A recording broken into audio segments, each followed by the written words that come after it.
Okay. Good afternoon, everyone. My name is Sean Shields. I'm the Director of Marketing for SBCA. This is the second in a series of webinars aimed at informing building designers, whether they're architects, engineers, or others in the design community, on aspects of the component manufacturing industry. The goal of this series is to provide structural component design guidance, as well as provide perspectives on what today's component manufacturing industry is capable of, and explore how our industry in many ways can partner with building designers to make their lives easier and or make them heroes in the eyes of their customers because their projects are completed ahead of schedule and under budget. Looking at the extensive audience list, I know that our audience for these kinds of presentations may include design professionals from different disciplines with varying levels of experience, who may work on everything from single family to multifamily or light commercial or everything and anything in between. Most of my observations will be coming from the 30,000-foot view. To be honest, they have to start from there because, as you see by my title, I'm the Director of Marketing. I'm not a professional engineer, nor do I attempt to play one on TV. However, I have been with SBCA for over 20 years, and I'll be bringing to bear many of the conversations I've had with component manufacturers over that time throughout the next hour.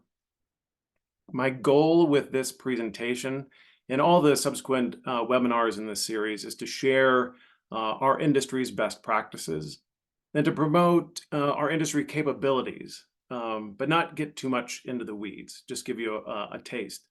And then the goal is to really, if you have further questions as a building designer, connect you with a component manufacturer in the markets that you operate in. Also, if you really want to geek out on something, I would be happy to connect you with our technical director, Greg Greenlee. He's a professional engineer who I can attest loves to geek out on topics like this. With that out of the way, I'm going to switch to now the overview of the presentation. So today, I'm going to give you a little bit of background on SBCA, who we are, and how we represent the structural building components industry. And then I'm going to get into sort of the importance of sufficient connections between trusses and other structural elements. I'll then sort of touch on sort of prescriptive provisions in the building code regarding truss anchorage. Then I'll spend some time covering various design conditions that both the building designer and the truss designer need to address. And finally get into some different types of truss anchorage.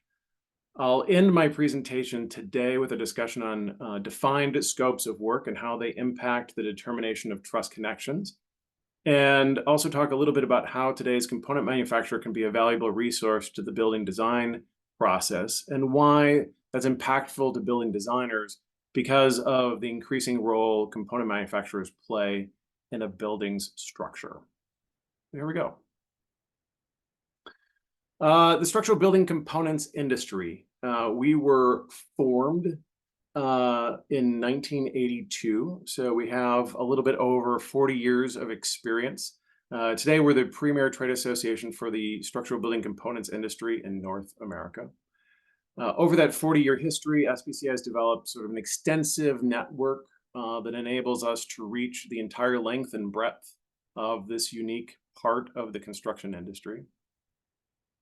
SBCA has a strong tradition of providing sound engineering and fabrication guidance to its members to help them promote their growth and their success in the marketplace. But as the market has matured, our primary focus has really shifted to helping build connections between manufacturing companies and individuals throughout really the entire construction industry. Whether or not they are in the same local market or if they're spread across the continent. We have found that these relationships are built most effectively through face-to-face events, virtual events such as this, and digital communication. SBCI's premier face-to-face event is the annual Building Component Manufacturers Conference, or BCMC, which is traditionally held in the fall. We just held our most recent one here about 3 weeks ago in Milwaukee, Wisconsin. BCMC brings thousands of manufacturers and suppliers together for a week of intense networking, idea sharing, and business transactions. These meetings, I should say in addition to the BCMC, SBCA also hosts 3 face-to-face meetings throughout the year. They're called Open Quarterly Meetings, or OQMs. Those meetings move throughout the country on any given year, and they really allow manufacturers and individuals in this industry to have a more intimate opportunity to build relationships and to network with each other. And again, because they move around the country, it really allows more of a regional feel to some of those meetings. But by and large, it's a great opportunity to network with some of the largest and most forward-thinking CMs in the industry. So for any building designers who are looking to get more connected in with the component manufacturing industry, those OQMs are a great place to start.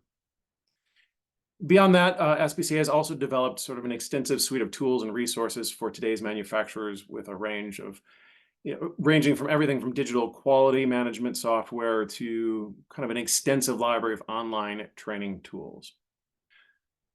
To give you a sense for how large SBCA's membership is, the map that you see is a sort of a scatter plot of the over 1,300 component manufacturing facilities that we're aware of in the United States. Of those dots, 907 of them belong to SBCA members. And as you can see, those facilities are located in every community in the country, allowing builders to use these products in any project they have, no matter where it's located. And to give you a sense of scale, SBCA member facilities sold approximately $9.12 billion in product in 2023, out of an estimated total of $9.31 billion.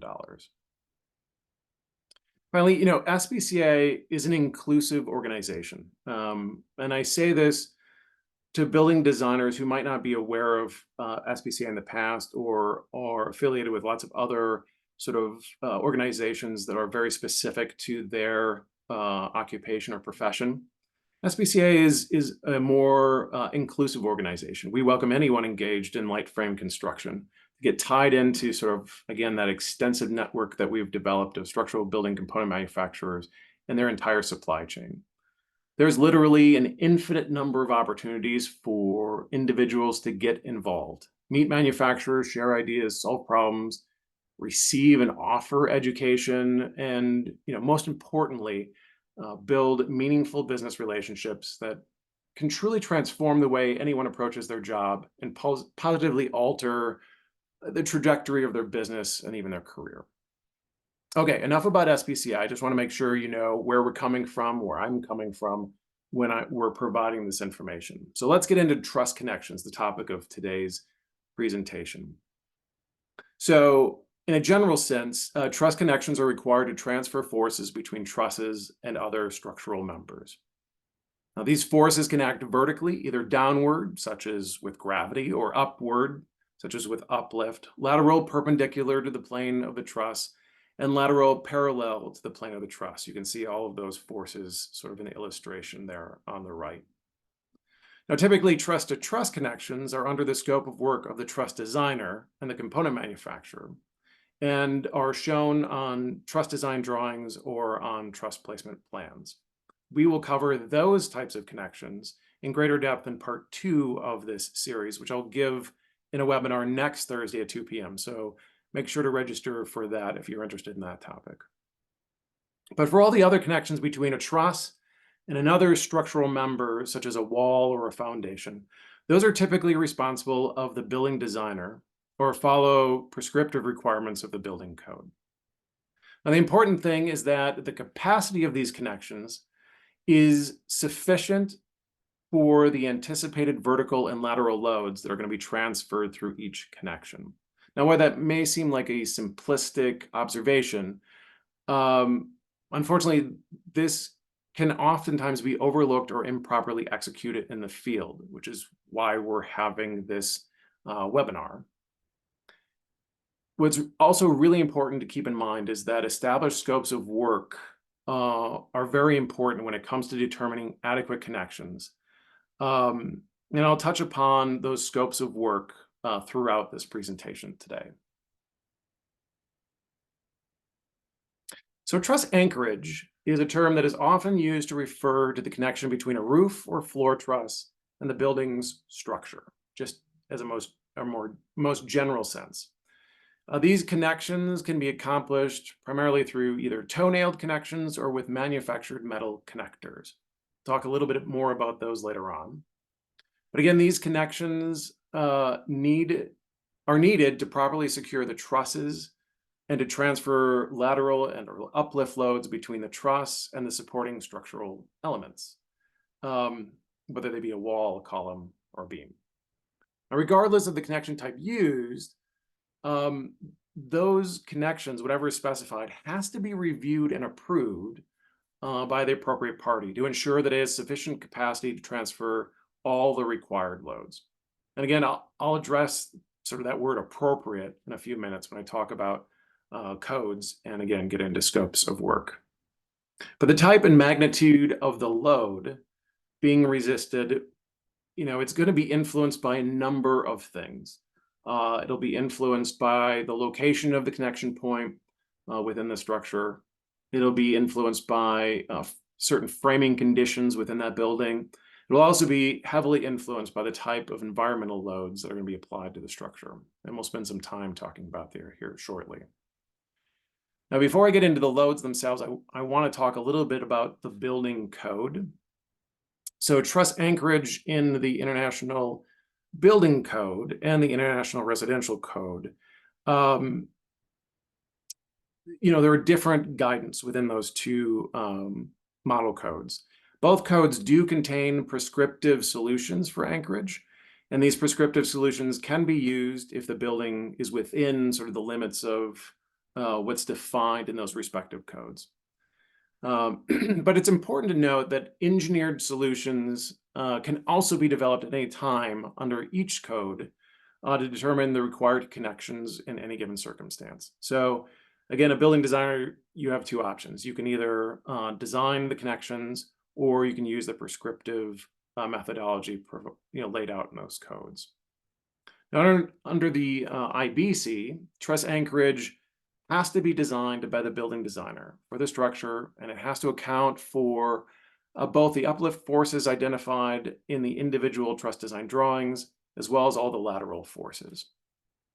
And again, if the building designer doesn't want to go through that, they can follow the sort of the prescriptive design method.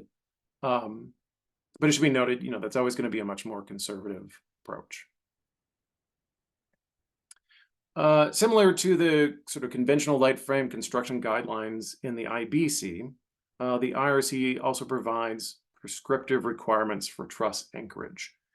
This can include requirements for anchorage for braced wall panels, uplift connection requirements, blocking requirements at braced wall panels.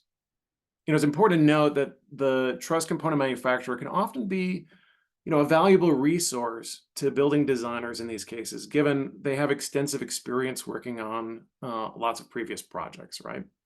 And that can be really valuable in helping a building designer sort of determine, what are my options? What might be the best application in a particular case? But while the component manufacturer can provide some expertise, and that can be valuable in determining the proper connection, at the end of the day, the code requires that the building designer still be responsible for making the final determination on any truss anchorage that's used. Okay, so let's get into some of the loading conditions that impact trusses. And hopefully this will illustrate why determining proper truss anchorage is so important. We'll start by talking about vertical forces on the roof system. Those are typically resisted by the roof trusses and transferred then to their bearing locations, which are then resolved throughout the rest of the structure. This won't be the first time I say this, and I've already kind of alluded to it, but it's important to remember that the truss designer is designing individual truss elements independent of the roof system they're in or other structural systems in the building, right? The truss designer is focused on individual truss elements as they're designing each truss. They're taking all of the loading conditions that are outlined in the construction documents by the building designer, and then they're designing each individual truss.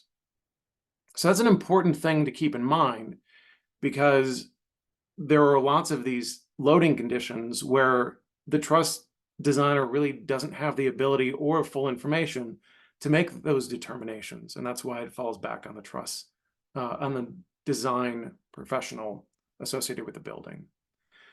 Now, the truss designer is responsible for analyzing multiple load conditions provided in the construction documents to determine, the maximum reactions at the support locations from the loads applied to the truss. And then those maximum reactions, whatever they are, will then be provided on the individual truss design drawings. So those will be important then for the building designer to review. And we'll talk a little bit about the submittal process in a bit. So let's look then at two specific cases of vertical uplift load conditions, wind and gravity. Now, depending on the roof shape, the span, its configuration, wind loads applied to the roof structure may cause an uplift reaction at the truss bearing connection locations. This is typically caused by the pressure differential created when wind blows over the structure. As you look at this figure that's on the left here, it shows sort of in a general sense how when wind loads are applied to a structure, it can result in either upward or downward vertical forces. Now, the magnitudes of these uplift locations are typically provided on the truss design drawings, and again, should be reviewed by the building designer. Now, under some circumstances, multi-span truss applications supporting gravity loads can produce uplift locations at truss-bearing locations under certain loading combinations. This illustration sort of provides one example of how uplift can result from multi-span framing. So you have exterior bearing locations, but you may have an interior bearing location that is not centralized. And so you may have a significant gravity load on one side of that interior bearing location, and that may cause uplift at one of the exterior bearing locations. Commonly, these uplift loads, if they exist, will be shown as a negative reaction on the truss design drawings. Okay, let's move on to lateral loading conditions. Wind and seismic forces acting on a building produce lateral loads that are often transferred to the truss bearing locations. These two photos show very extreme examples, but when lateral loads from wind and seismic forces are applied to a structure, they are transferred through the structural members and diaphragms to the lateral force resisting system or braced wall lines, and then transferred to the foundation. And we'll look at some illustrations as to what that looks like here in a moment. But the connection points between these different building elements, then, they have to be sized properly so that they have sufficient capacity to transfer these sometimes very large anticipated loads. So let's look at two illustrations. First is illustrated here on the screen, wind lateral loads. So wind loads apply force to the walls and roof of a structure.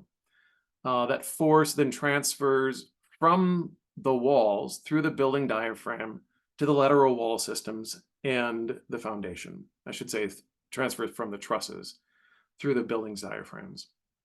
So while this is pretty simplistic, when you look at it, you have wind blowing either on the end wall or the side wall. That wind moves through the truss system, typically through multiple trusses, down to the connections that we're talking about, the truss anchors, into the wall systems, and then down into the foundation. And so as you look at this, the greater that wind load, anticipated wind load, the greater those connections need to be.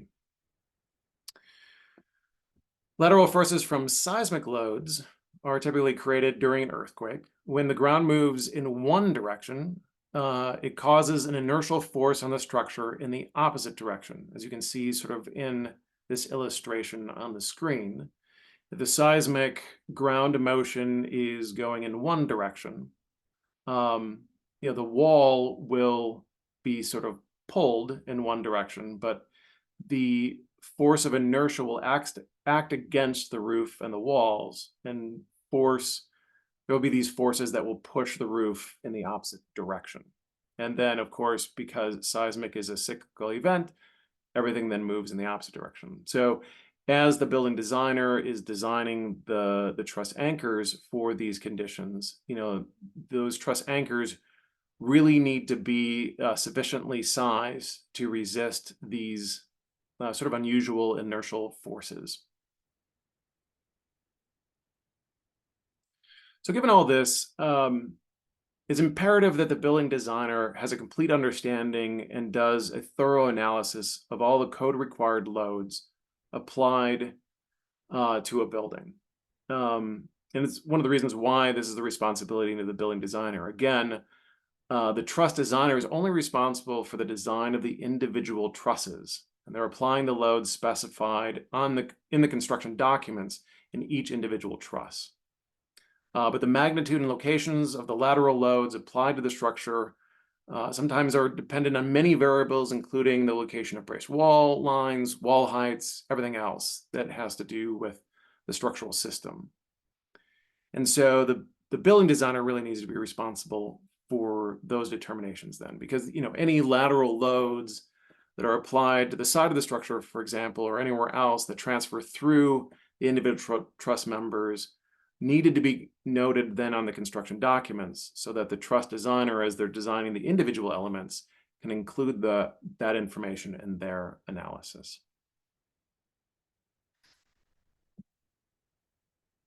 Unless otherwise noted, the horizontal reaction that is typically noted on a truss design drawing, this is kind of an aside, but an important note.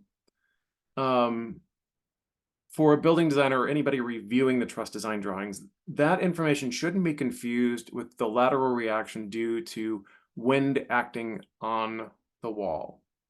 The lateral reaction provided in the truss design drawing are the horizontal reaction due to loads being applied to the truss profile. That's part of the individual truss design process.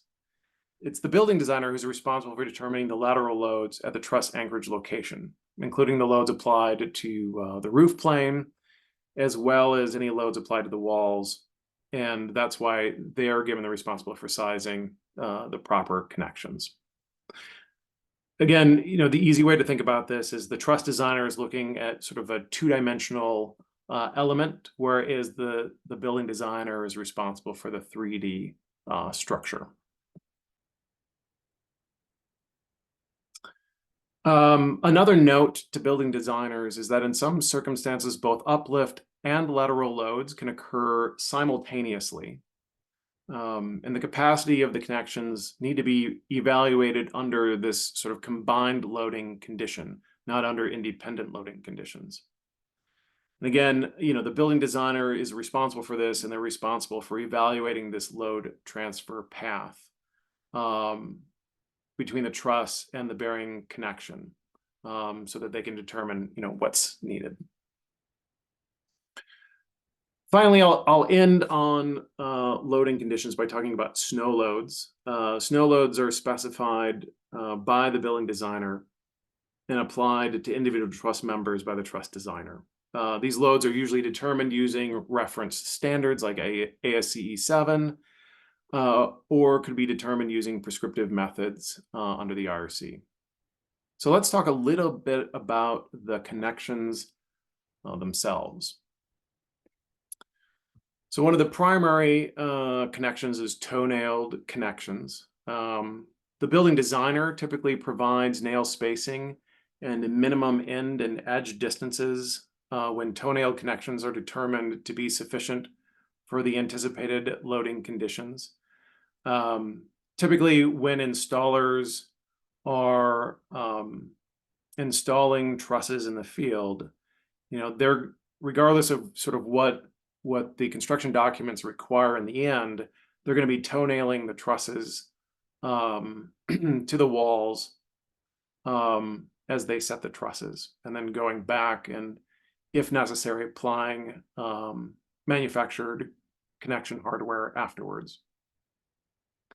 But one other note is, you can see here on the screen, if the building designer doesn't provide specific guidance on toenail spacing, the total number of toenails is typically limited to 3 for full bearing on a 2x4 top plate, and 5 for full bearing on a 2x6 top plate, which you can see here in these illustrations.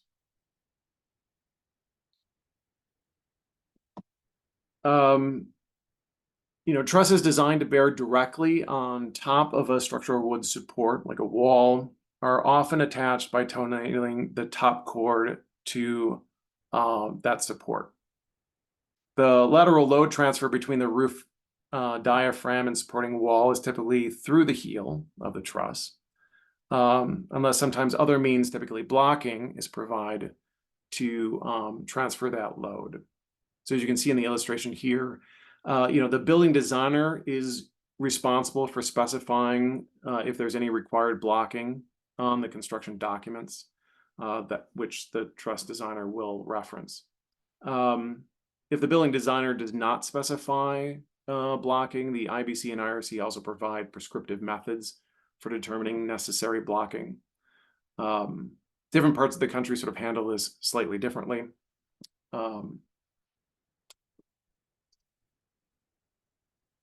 If the truss reaction due to the design loads is greater than the capacity of toenail connections, the building designer will typically specify a different type of connection.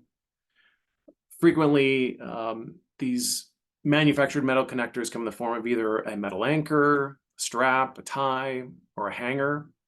You can see some of them illustrated here on the page.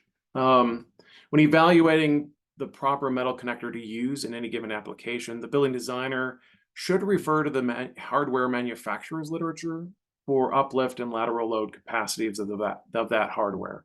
They can also reference fastener schedules and see any other specific requirements for things like positioning of that hardware when determining whether or not it's going to work for a particular building application. Again, the component manufacturers work with many of these manufactured metal connectors on a pretty regular basis. So they can be a very valuable resource to a building designer in sort of identifying what their options are in any particular case. So again, a good resource to turn towards for building designers. So I've mentioned them a lot. I've mentioned, building designers versus the truss designers versus the truss manufacturer. So let's spend a few minutes talking about scopes of work. I'm not going to read all the language on the screen, but I think it's important to reference that, for under, the building code, the building designer is defined as a registered design professional that are responsible for the design of the building structural system and must understand how the vertical and lateral loads are being resolved within that system. Again, very different from what the truss designer does, and we'll touch on that in a minute. They're looking at the 3D system. And so because of that, when they're preparing their construction documents that the truss designer will reference, they have to include required spans, loading information, and then these truss connection, at least the loading conditions, and after the truss, after the review, the truss connections themselves. And we'll talk a little bit about the truss submittal package and a few issues around that in just a minute. But, compare that scope of work to, well, before I get into that, let's talk about under the two building codes. So under the IBC, for structures that require a registered design professional, the building designer is someone who contracts with the owner and is responsible for the design of the entire structural system, and they prepare the construction documents. Under the IRC, there may not be a registered design professional involved, and so the IRC basically defines the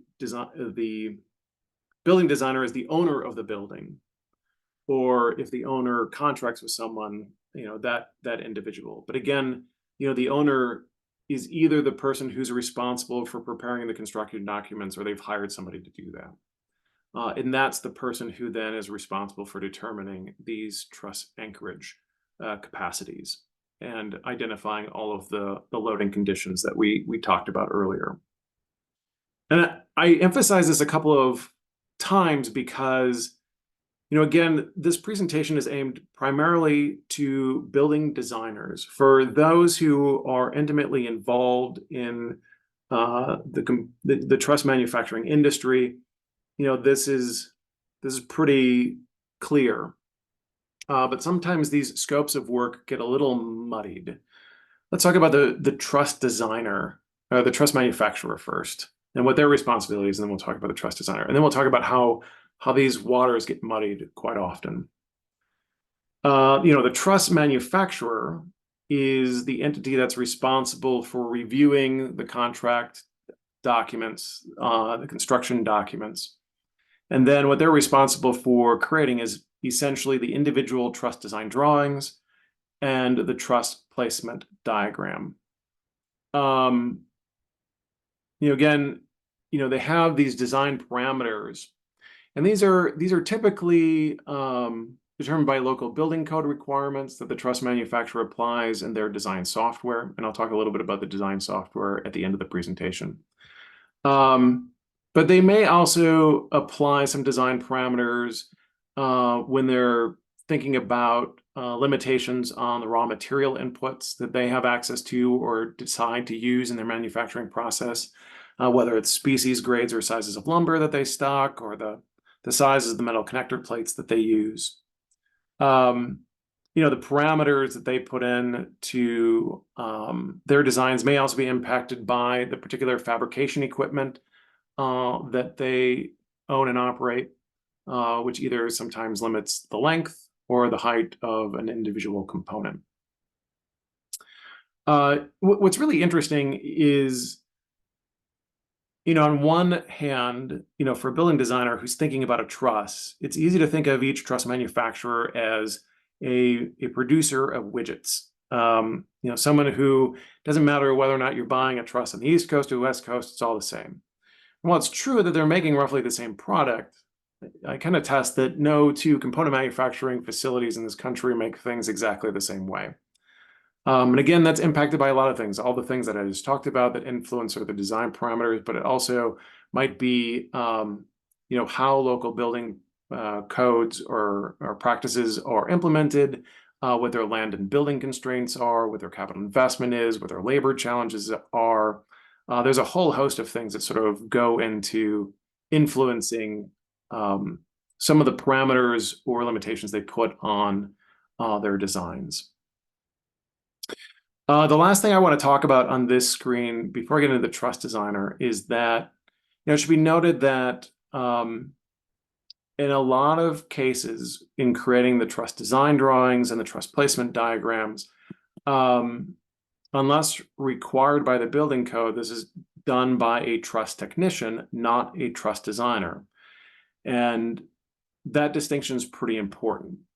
So when we look at sort of the truss designer, the truss designer is responsible for designing the individual truss members and preparing the truss design drawings. The truss designer then, has to review all the truss design criteria and ensure that each truss design meets that design criteria and the requirements of the building code and all of the conditions that were provided in the construction documents. But most trusses today are designed using the assistance of proprietary design software.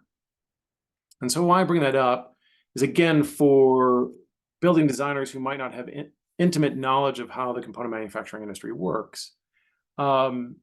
These initial construction documents are created, the truss manufacturer reviews them. If they are awarded a job, they then hand that over to their truss design department. If they are not required specifically to have a truss designer on staff to review the individual truss designs, that those truss designs don't need to be sealed, they may not have a truss designer on staff. They may choose to use truss technicians to use the software, again, that have the design conditions, the specific design conditions that they want input into the software. And then the truss technician, that software will output individual truss designs, truss design drawings, and then ultimately a truss placement plan. But under the IBC, typically then you would have a truss designer review all of those, seal the individual truss design drawings, and submit those to the building designer. Why I bring that up is that many times a component manufacturer may not have a truss designer on staff. They may contract with one.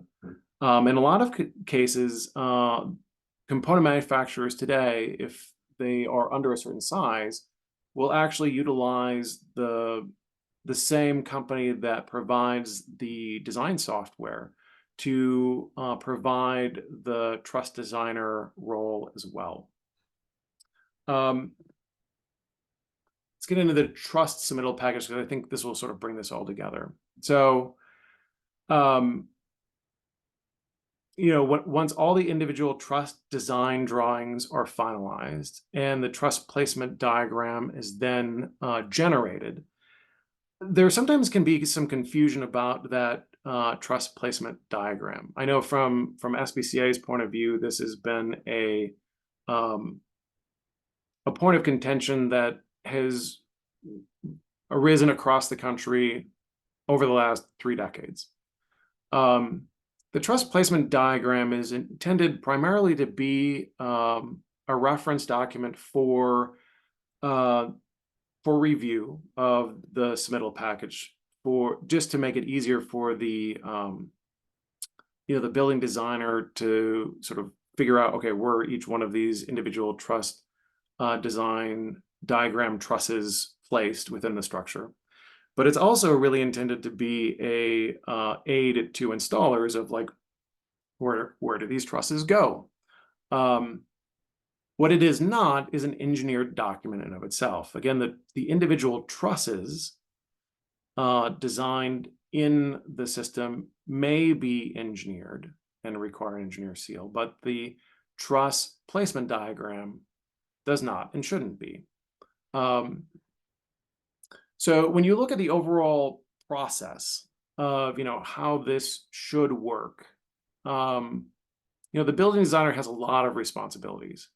They prepare the construction documents, which of course specify all the design requirements that the truss designer or truss technician or truss manufacturer will use in designing individual elements.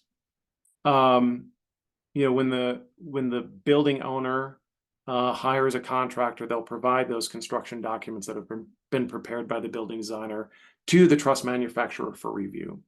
That truss manufacturer then reviews the construction documents, and typically they'll then provide the design criteria to the truss designer.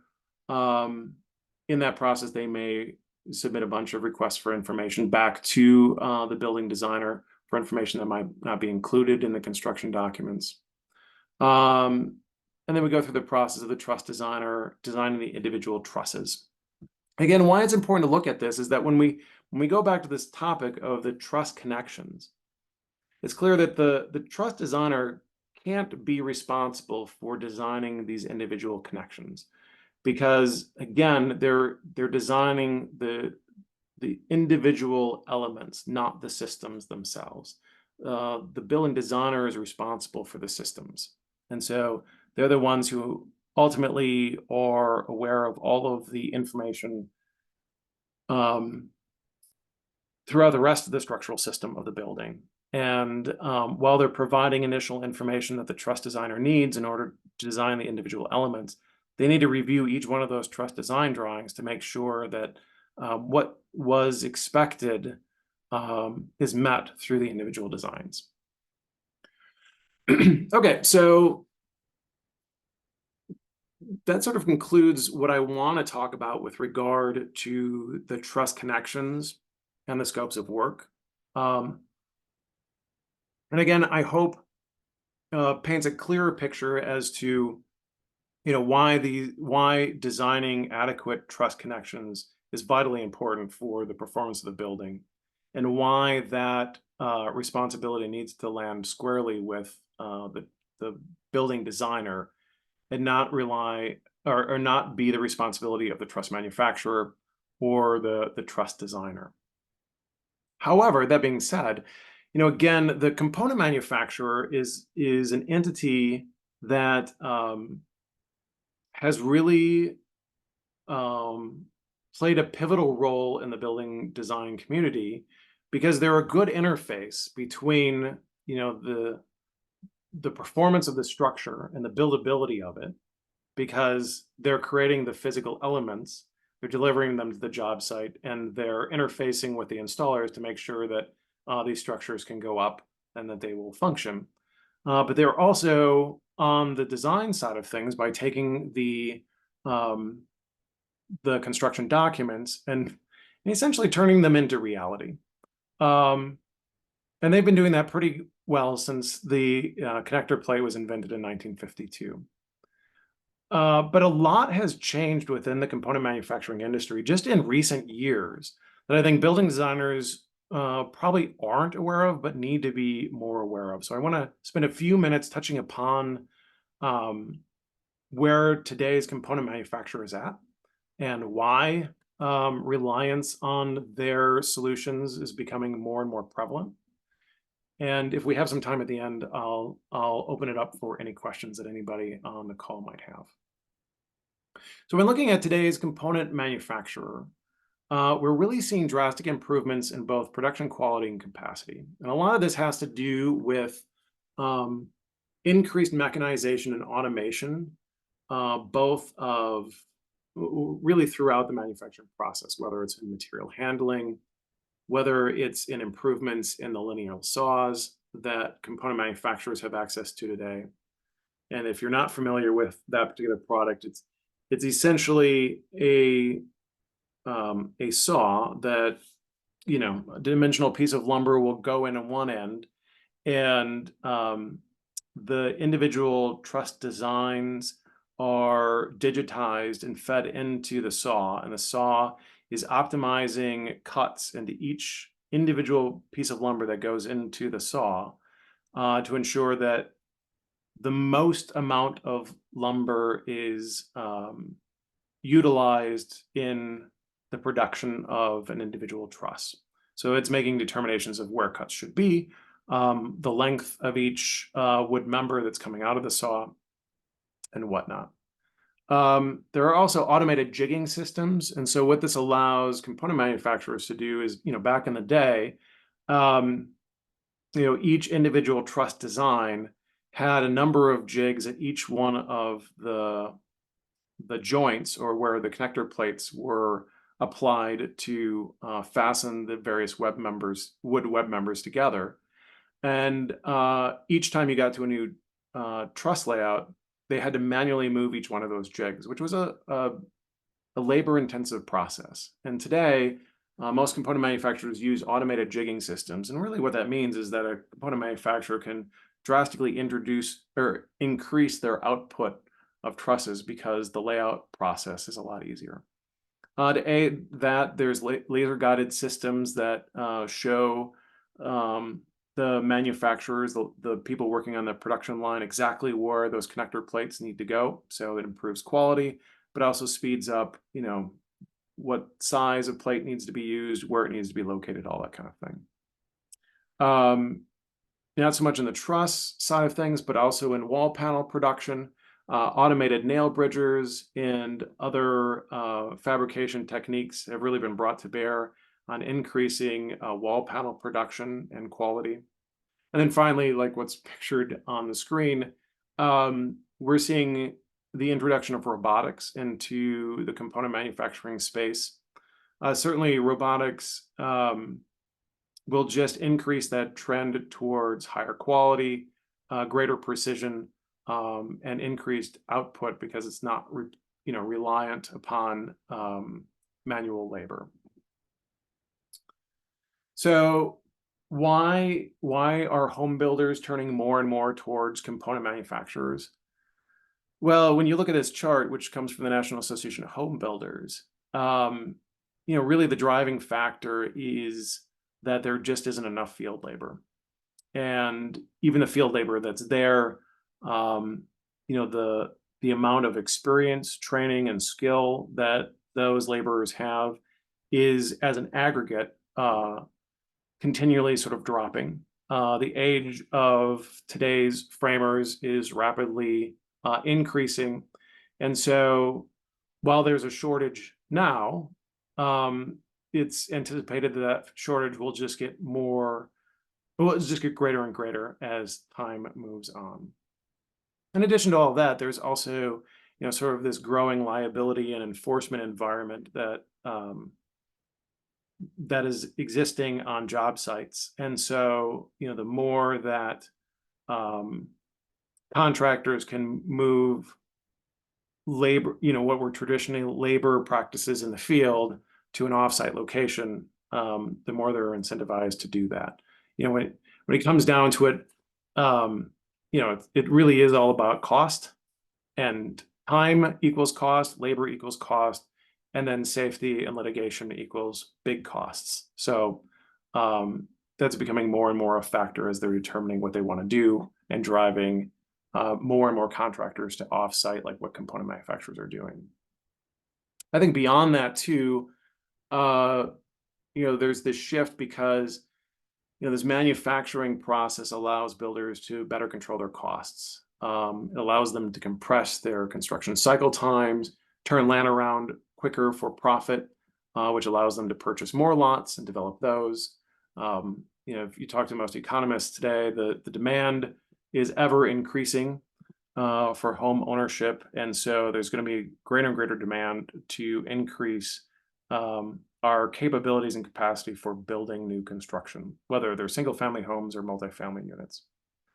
The offsite manufacturing process also allows these contractors to have have a system that's less susceptible to disruption, thinking back to COVID, whether it's from a fragile supply chain, weather, or again, exacerbated labor shortages. I think also what we've learned, we've done a number of framing studies over the years through a program we call Framing the American Dream. We actually just completed one in Austin, Texas a few months ago.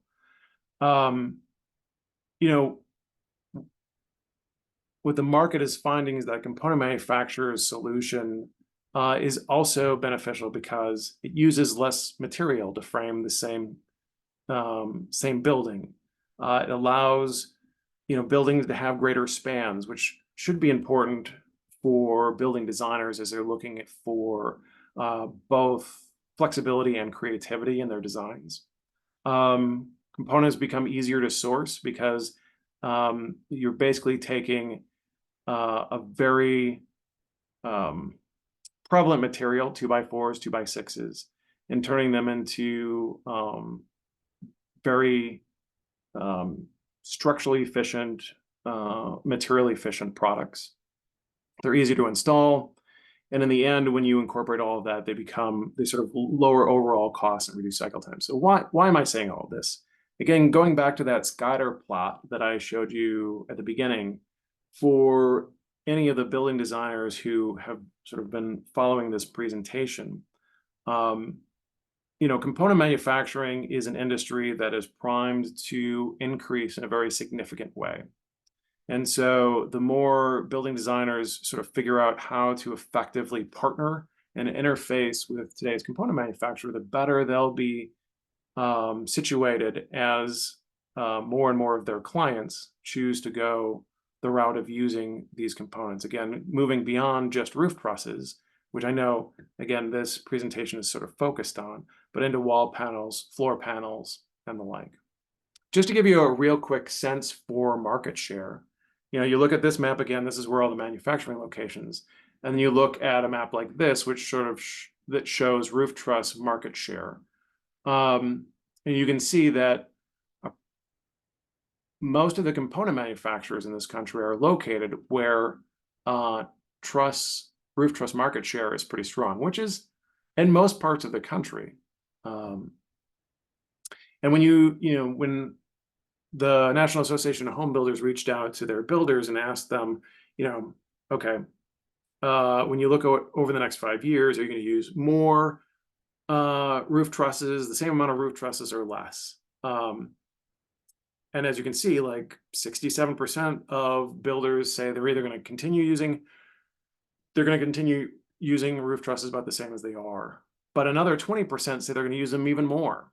So that's 87%. That's a significant number of builders who either going to use the same amount of roof trusses they're currently using or use more of them. So that's a dramatic number that certainly points towards a very strong market share. But when you look at wood wall market share, it is not that case. 92% of walls are site built, and only 6% are currently panelized. But when you look then at the problems facing builders, so labor shortages, and then all of their desires to increase cycle times, control costs, develop more lots, this is where they're going to be looking. And they're going to be turning to component manufacturers to provide more panelized wall solutions. Indeed, looking at the builder sentiment sort of looks that way. Again, 60% of builders aren't even looking at it, right? But 21% of the builders who are currently using them are going to continue, using them about the same, and 12% are actually looking to use them more. So again, not huge numbers, but that 12% does represent a pretty significant market share growth in the near term. So I'll sort of end by, I wanted to talk a little bit about, again, the design software. I alluded to it when I was talking about the scopes of work of the truss designer, the truss technician, truss manufacturer. This is a tool that has really grown in some very meaningful ways in recent years. There's been significant investment in this space. Initially, the connector plate manufacturers, they've really become more software developers than they are, self-identifying as just plate manufacturers. So you have MyTech, Alpine, Simpson Strong-Tie, and Eagle Metal Products. These 4 companies have really invested heavily in advancing not only their core design software, but also in incorporating a lot of other tools within their software. So many of these companies have sort of engaged in mergers and acquisition activity, in that they have brought in sort of multiple software platforms that enable everything from plan reading, building design, 3D modeling, and BIM, component design, of course, but then making it more robust and integrating mechanized and automated equipment processes. Or even right now, there was a big topic of conversation at the BCMC show that I talked about earlier, is on AI and how that's being integrated into these software platforms as well. And how the component manufacturer today is integrating AI more into their processes. So, for the building designer, there's a lot of software programs that have become much more robust for their professions. And that is equally true for component manufacturers. And there's a great opportunity currently for building designers to partner with component manufacturers to do all of this effectively, including making sure that they're designing and specifying appropriate truss connections. So in conclusion, I want to encourage you again that, again, this presentation was part one. We were focused on the truss to building connections and talking about some of the loading conditions that go in there and really trying to drive home why this is important. But then getting after why the building designer really needs to lead that ship, not the component manufacturer. But at the same time, the truss manufacturer can be an important resource for the building designer in bringing some expertise to bear.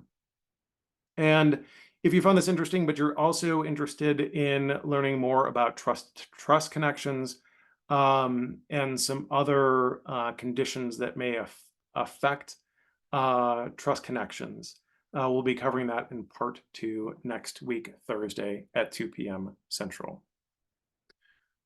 Again, I want to thank you all for participating.